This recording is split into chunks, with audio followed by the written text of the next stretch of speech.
Government college Ramganj मंडी के commerce YouTube channel पर आप सभी स्टूडेंटों का वेलकम। आज हम बीकॉम थर्ड ईयर के पेपर फर्स्ट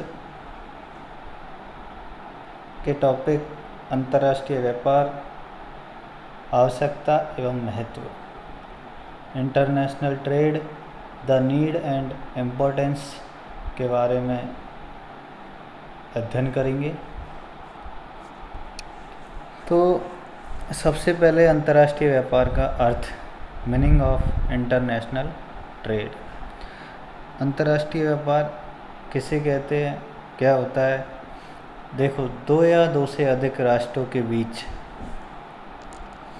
वस्तु व सेवाओं के क्रय विक्रय तथा आदान प्रदान की क्रिया ही अंतर्राष्ट्रीय व्यापार कहलाती है। दो या दो से अधिक राष्ट्रों के बीच जो आयात निर्यात होता है वही क्रिया अंतर्राष्ट्रीय व्यापार कहलाती है।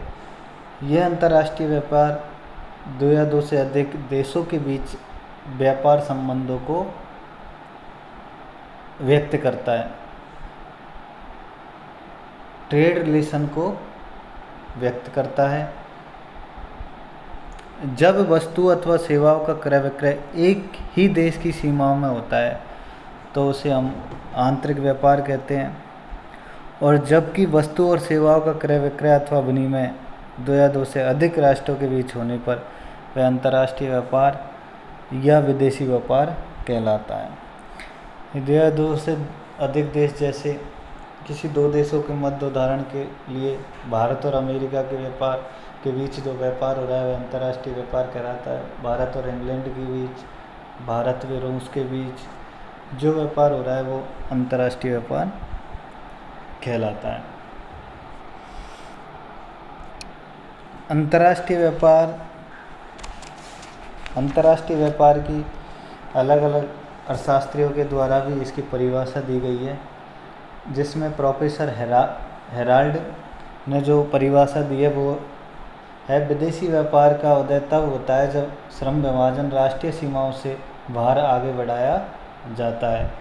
इस परिभाषा में प्रोफेसर हेराल्ड ने अंतर्राष्ट्रीय व्यापार का आधार देश की सीमाओं से परे भी श्रम विभाजन की क्रिया को आगे बढ़ाने से संबंध किया है।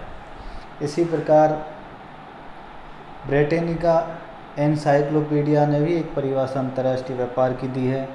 उसके अनुसार राष्ट्रों के मध्य वस्तुओं एवं सेवाओं के एक सामान्य विनिमय को अंतर्राष्ट्रीय व्यापार के रूप में परिभाषित किया जा सकता है। तो इसकी जो संक्षेप में इन अर्थशास्त्रियों के बारे में इन अर्थशास्त्रियों द्वारा जो परिभाषा दी गई है उसका संक्षेप में निष्कर्ष है, दो या दो से अधिक देशों के व्यापारियों के बीच वस्तुओं तथा सेवाओं के क्रय विक्रय या आपसी आयात निर्यात की क्रिया को अंतर्राष्ट्रीय व्यापार कहते हैं, इंटरनेशनल ट्रेड कहते हैं। तो ये हुई इसकी परिभाषा के बारे में।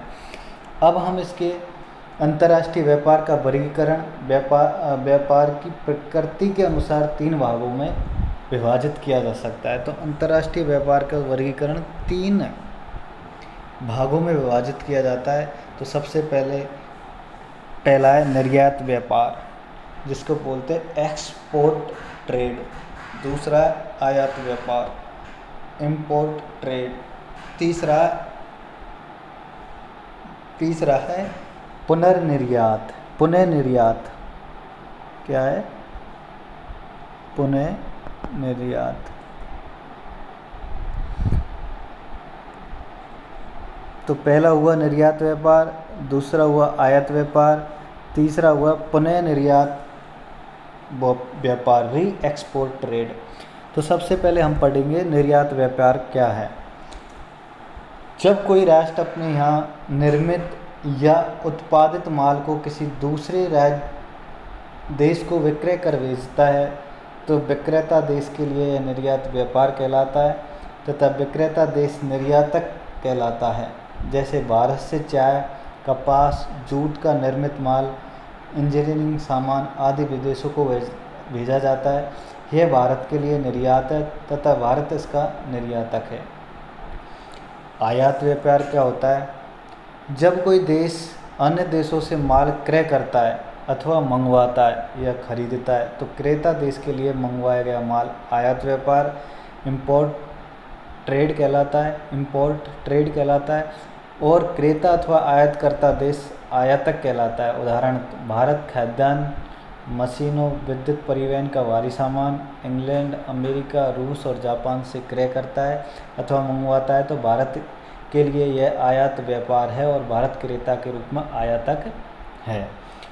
अब पढ़ेंगे अपन पुनः निर्यात व्यापार। पुनः निर्यात व्यापार यह आयात निर्यात की सम्मिलित प्रक्रिया है। इसके अंतर्गत एक देश किन्हीं अन्य देशों से माल आयात कर उसी माल को किसी देश को पुनः निर्यात कर देता है। यह आयातित माल के पुनः निर्यात की व्यवस्था है। इसे पुनर्निर्यात व्यापार कहा जाता है। इसमें वस्तुतः 3 देशों के मध्य व्यापार संबंध होता है और पुनः निर्यात करता देश मध्यस्थ के रूप में काम करता है और लाभ कमाता है। तो इस प्रकार अंतर्राष्ट्रीय व्यापार का जो वर्गीकरण था वो 3 भागों में निर्यात व्यापार, आयात व्यापार और पुनः निर्यात व्यापार। अब हम अंतर्राष्ट्रीय व्यापार के आधार या आवश्यकता अथवा कारण, क्यों अंतर्राष्ट्रीय व्यापार की आवश्यकता पड़ी, तो इसके बारे में भी हम अध्ययन करेंगे। तो सबसे पहले हमने अंतर्राष्ट्रीय व्यापार को मोस्ट 3 भागों में बांटा है, फिर प्रत्येक के अलग अलग भाग है। तो इसको बांटा है भौगोलिक आवश्यकता के आधार पर, बी आर्थिक आवश्यकता के आधार पर, सी राजनीतिक आवश्यकता के आधार पर। तो हम सबसे पहले इसके अंतर्राष्ट्रीय व्यापार का जो भौगोलिक अंतर्राष्ट्रीय व्यापार का भौगोलिक जो आधार है या आवश्यकता है या भौगोलिक जो कारण है उसके आधार पर अध्ययन करेंगे। तो प्रत्येक देश की भौगोलिक स्थिति, भूमि की बनावट, जलवायु, प्राकृतिक साधनों एवं परिस्थितियों में एक दूसरे से काफ़ी अंतर होता है, उससे अंतर्राष्ट्रीय व्यापार पर काफ़ी प्रभाव पड़ता है। तो सबसे पहले हम भौगोलिक आधार पर जो इसका प्रकार है वो है भौगोलिक स्थिति। जो देश अंतर्राष्ट्रीय व्यापारिक मार्गों पर स्थित है वे स्वतः ही अंतर्राष्ट्रीय व्यापार में लिप्त रहते हैं। तो यह है भौगोलिक स्थिति।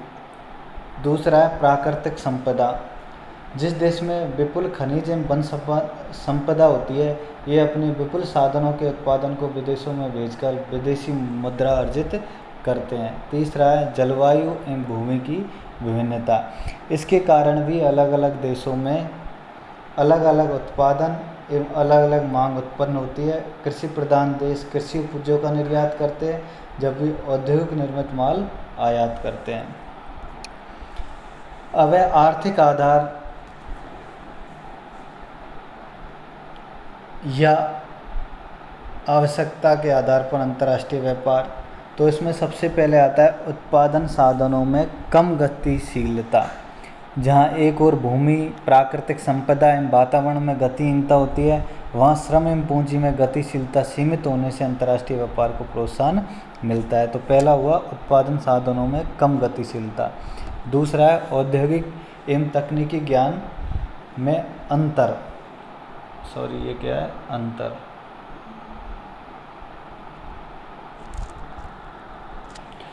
अंतर।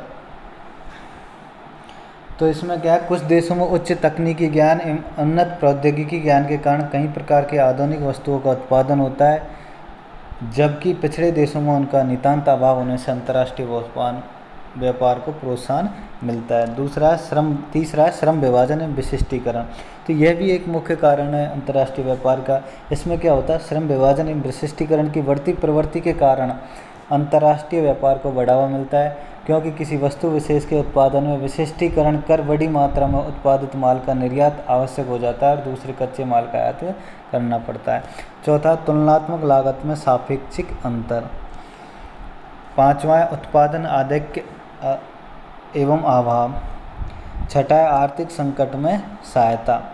और सातवां उच्च जीवन स्तर की लालसा। इसके कारण भी अंतर्राष्ट्रीय व्यापार होता है। इसमें क्या, आधुनिक युग में प्रत्येक देश अपने नागरिकों के जीवन स्तर को बढ़ाने का हर संभव प्रयास करते हैं